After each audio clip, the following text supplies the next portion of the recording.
Angel Reese says WNBA players could go on strike over salary and benefits. Career you choose, you should probably look at what the career earnings are of going into that field. What I'll also say is this: every single one of you WNBA players, you better pray that Caitlin Clark doesn't get injured, because she's keeping your league afloat. If we don't get paid what we deserve, we'll sit out.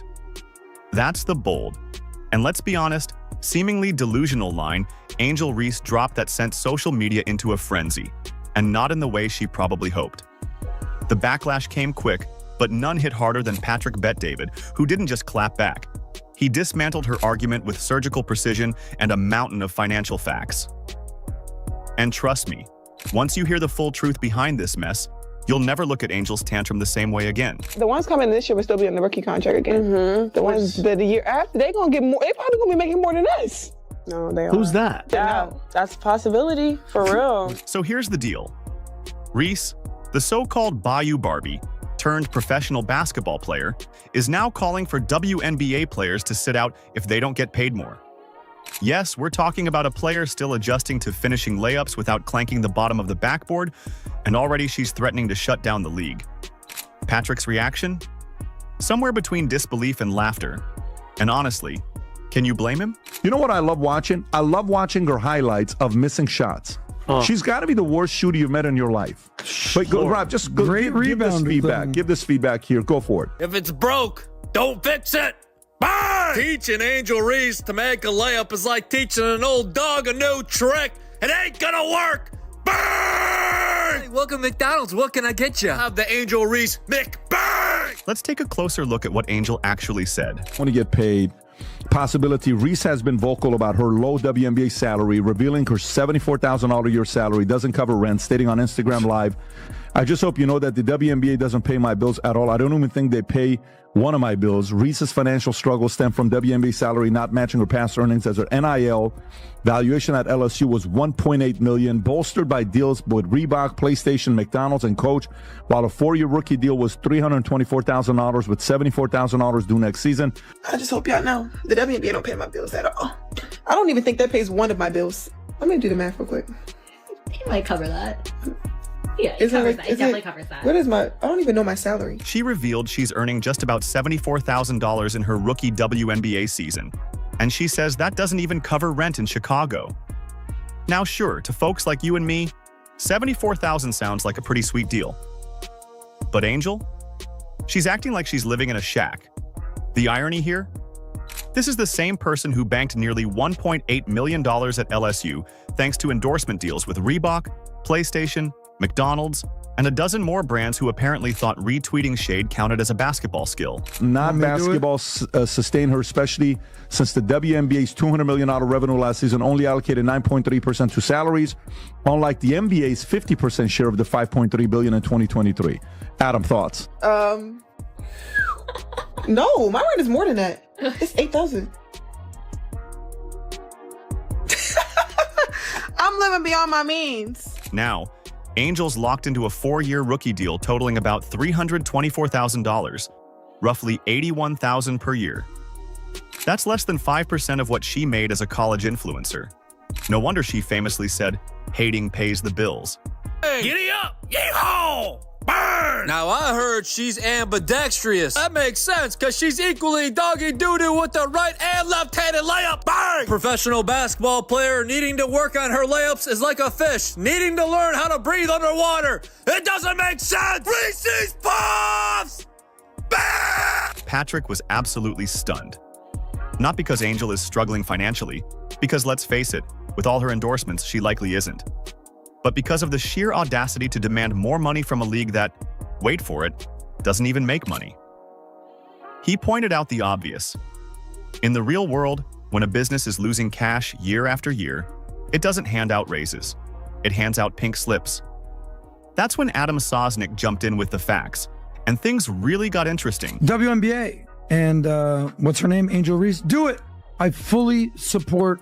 In 2011, Adam reminded us that yes, the MLB, NBA, NHL, and NFL have all had player strikes. But here's the key difference. Those leagues were raking in billions when their players walked out. Angel Reese is acting like the WNBA is Apple, when it's actually more like your cousin's food truck, barely breaking even and still giving out free samples. Here's the catch when you're going to go on strike. In 1994, MLB, NBA, NFL, what's the #1 revenue sport in America? What do you think it is? The NFL. How much do you think they make? $17 billion. The NBA, a little over $11 billion. The MLB, also $11 billion. The NHL, $7 billion. Patrick didn't sugarcoat it.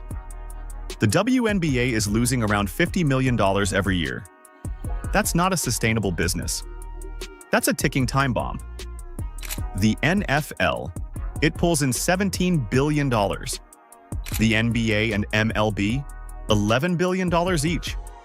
And the WNBA, they're barely scratching $150 million and still can't keep their books in the black.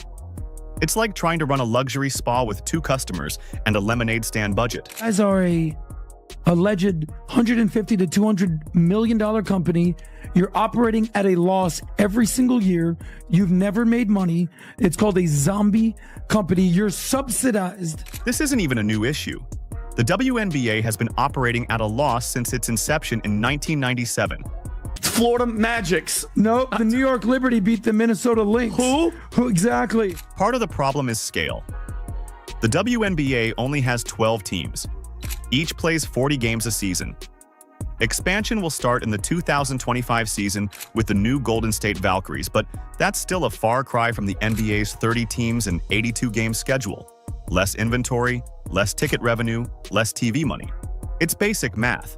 Unless you're Angel Reese or Dejanay Carrington, apparently. The MVP. She was unanimous. She got all the votes. Dylan Mulvaney. Yes. Yes. Aja Wilson. Oh. You just failed the test, I'm buddy. sorry. WNBA is coming for you. And the revenue sharing? NBA players get 50% of the league's earnings. WNBA players get just 9.3%. Sounds unfair until you realize that even with that small cut, the league still loses money. There just isn't enough revenue to go around. And let's not even start on the attendance gap between Caitlin Clark's Fever games and, well, anyone else's, including Angel's. Spoiler alert, the seats are a lot more empty where she plays. Yes, it is unrivaled. It is also unwatched. Look, let's be honest, we can sugarcoat it all you want, but if you don't have Caitlin Clark playing women's basketball, or if you're not the NCAA tournament playing women's basketball, you got nothing. Zero, zip, nothing. Look, no one's saying WNBA players don't deserve respect or recognition. But demanding more money from a league that's running on financial fumes? That's not brave. It's delusional. Especially when it's coming from someone like Reese, who's been in the league for 5 minutes and is already acting like she's in charge of negotiations. Meanwhile, Caitlin Clark is just doing what Caitlin Clark does, dropping dimes, breaking records, and building a legacy without having to throw tantrums or threaten walkouts. She lets her game do the talking, while Angel Reese is still figuring out how to make a layup without becoming a meme. So next time Angel talks about sitting out, maybe someone should remind her people are already sitting out of watching her games. I mean, I'm not huge on like comparing the WNBA and the NBA. Like, I don't really think that's fair. Obviously, I think where the WNBA is right now is pretty incredible. I think a lot of people, or most people, would not believe it's in the place that it is right now. So I think when people always ask me this question, like where I think it'll be in 5 years, is like it's hard for me to answer because people didn't even think we'd be right here, right now. And I think really sky's the limit. I think when you see, our TV numbers when we're on, national television, we're averaging over 1 million viewers or whatever it is. The All-Star game, I think, was over 4 million viewers. Like, it's just really great numbers. So the more opportunities we're given, I think the more it's going to shine and get better and better. I think also the talent level in college is continuing to get a lot better. And as those players come into the league, and it's going to continue to improve. We're adding 2 new teams. The game before asking for bigger checks. Cue the outrage. But maybe, just maybe, he had a point. There's a viral clip of Draymond Green basically lecturing one of the greatest players in NBA history, WNBA history. I think it's Lisa Leslie. Lisa Leslie stirred up the pot recently by suggesting that NBA players could step in and boost WNBA salaries by maybe skipping a night at the casino. Ourselves to the NBA, but I do feel like the pay gap would be something that, we could just take a donation around the NBA. Maybe one night y'all don't go to the casino. Now, that might have sounded like a joke to her, but it didn't sit well with Draymond Green, who clapped back with full intensity. He wasn't having it. According to Draymond, no one in the country supports the WNBA more than NBA players. And to imply otherwise, that's just ungrateful. His passionate rebuttal showed just how tense this relationship between the two leagues has become. I have something on this, though, because it pisses me off. It pisses me off because I don't think there's anyone in America that supports the WNBA more than NBA players. 100%. The NBA players support the WNBA like the most. More than we probably support the NBA. But while this back and forth drama plays out, someone unexpected has emerged as the league's saving grace, and celebrates what's working. But instead, you've got salty veterans getting jealous of the attention Clark is getting. Meanwhile, they're still out here demanding bigger paychecks from a league that can barely afford a parking ticket.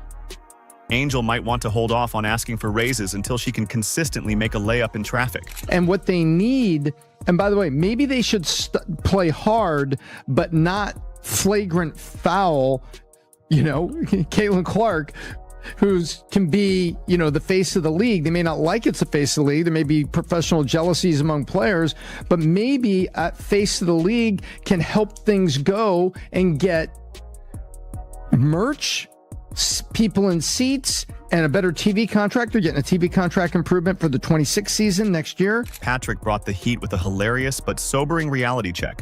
The WNBA lost $40 million last year. Oh, and the year before that? You guessed it, another $40 million. So technically, they're not growing their losses. Progress. Patrick, never one to shy away from a mic drop moment, asked ChatGPT a savage question. Do WNBA players get paid even if they sit out? The answer, of course, was yes. And why is that? Because the NBA keeps bailing them out like a parent who can't stop funding their kid's garage band. Watch this here. To address the financial situation, I ask, the WNBA is, Rob, if you go up and ask the other question as well, ask, is it true that the WNBA makes money when they don't play? Is it true that the WNBA makes money when they don't play? Ask that question. What does that mean? Yes. In a way, the WNBA has historically lost money and receives financial support from the NBA, which means that the WNBA games are not played. The league can actually save money by avoiding operating costs. Did you guys understand what happened right there? Yeah. So WNBA makes money so if they go on a strike, the NBA is like, awesome. And let's face it, if WNBA players actually go through with that strike Angel Reese was threatening, the NBA might not be mad. In fact, they'd probably throw a party. Less payroll to cover, less PR drama to manage, and a break from the annual financial hemorrhage? Sounds like a win-win. The NBA's been carrying the WNBA like a toddler in a backpack for over 2 decades. And just when that backpack starts feeling extra heavy, in walks Caitlin Clark with the energy of 1,000 Red Bulls and the skill set of a generational talent. Here's where it gets even messier. NBA players already support the WNBA financially. And now, with Caitlin Clark bringing levels of attention the league has never seen before, it should be smooth sailing. But nope. Number that came up, which is their argument, which you have to kind of defend the argument that they're making.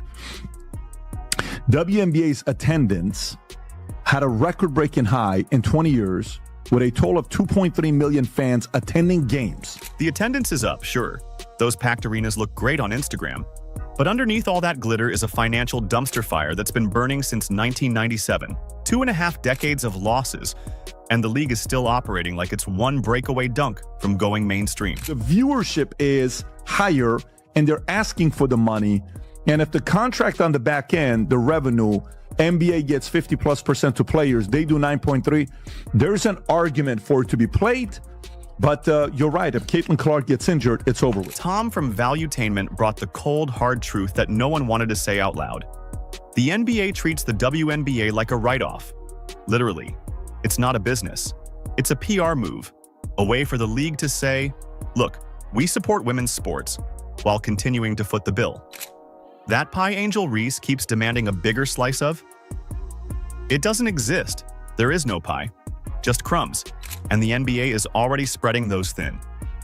But wait, there's a silver lining. The increase was from 2024 to 2023 in attendance in a year, 48%. That's massive for them. So that's the argument they're making. That's the Caitlin Clark effect. Phenomenon, yeah. Then, and when it comes down to merch from 23 to 24, they're up 601%.